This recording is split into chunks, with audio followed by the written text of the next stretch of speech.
दोस्तों, आरक्षण यानी रिजर्वेशन देश के सबसे कंट्रोवर्शियल और ज्वलंत मुद्दों में शामिल रहा है।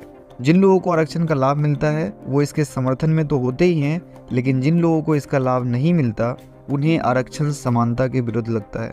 और आरक्षण का लाभ न लेने वाले लोगों का सबसे बड़ा मुद्दा यही है कि आखिर आरक्षण जाति पर आधारित क्यों है। लोगों की इसी मांग को ध्यान में रखते हुए साल 2019 में उन लोगों के लिए एक नए प्रकार का आरक्षण लागू किया गया जो आर्थिक रूप से कमजोर होने के बावजूद आरक्षण का लाभ नहीं ले पा रहे थे। आर्थिक आधार पर आरक्षण पाने वाले इन लाभुकों को EWS यानी कि इकोनॉमिक वीकर सेक्शन के कैटेगरी में रखा गया। और बिल्कुल आज के इस वीडियो में हम EWS के बारे में विस्तार से जानेंगे। साथ ही साथ यह भी समझेंगे कि आखिर EWS सर्टिफिकेट बनाने का क्या प्रोसेस है। तो इकोनॉमिक वीकर सेक्शन यानी EWS शब्द उन लोगों के लिए इस्तेमाल किया जाने वाला शब्द है जो आर्थिक रूप से कमजोर और वंचित है। ऐसे लोग जो OBC, SC या ST के रूप में आरक्षण का लाभ नहीं ले पा रहे थे लेकिन आर्थिक रूप से कमजोर थे, उनके लिए सरकार ने 10% तक के आरक्षण की व्यवस्था की।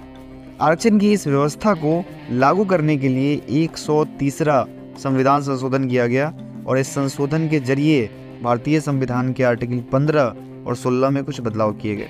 EWS का लाभ पाने के लिए बेनिफिशियरी को EWS सर्टिफिकेट बनवाना पड़ता है। EWS सर्टिफिकेट इस बात का प्रमाण है कि आप आर्थिक रूप से पिछड़े हैं और आपको आरक्षण मिलना चाहिए।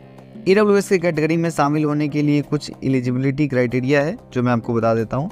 नंबर 1, EWS का लाभ केवल वही लोग ले सकते हैं जो जनरल कैटेगरी से बिलोंग करते हैं, मतलब OBC, SC या ST के रूप में लाभ लेने वाला व्यक्ति आर्थिक रूप से कमजोर होने का दावा करके EWS के कैटेगरी में शामिल नहीं हो सकता।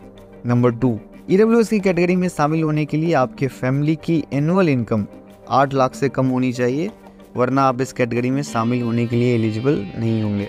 नंबर 3, EWS का लाभ पाने के लिए आपके फैमिली में खेती लायक ज़मीन 5 एकड़ से कम होनी चाहिए।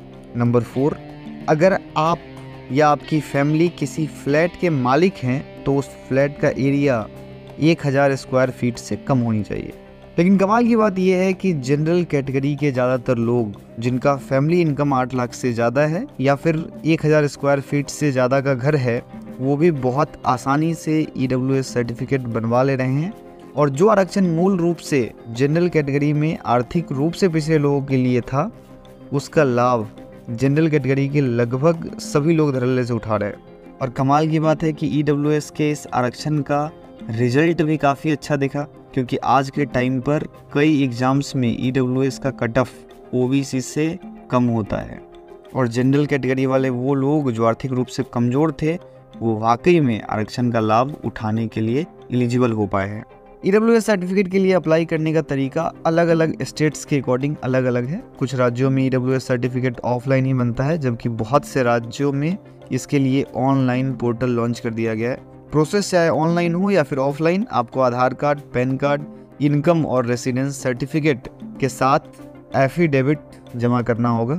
आपको बता दें कि EWS सर्टिफिकेट की वैलिडिटी 1 साल की होती है और हर साल इसे अपडेट या रिन्यू करवाने की ज़रूरत है। तो दोस्तों, लॉजिकल फंडा के आज के हमारे इस वीडियो में हमने EWS यानी इकोनॉमिक वीकर सेक्शन से रिलेटेड लगभग सभी ज़रूरी चीज़ों को समझा। उम्मीद करता हूँ कि आज की ये वीडियो आपको पसंद आई होगी और इस वीडियो से ज़रूर कुछ नया सीखने मिला होगा। अगर हाँ तो वीडियो को लाइक करें। वीडियो या चैनल से जुड़े अपने सुझाव हमें कमेंट सेक्शन में कमेंट करके ज़रूर बताएं। हमारे इस वीडियो को अंत तक देखने के लिए आप सबका बहुत बहुत धन्यवाद। जय हिंद।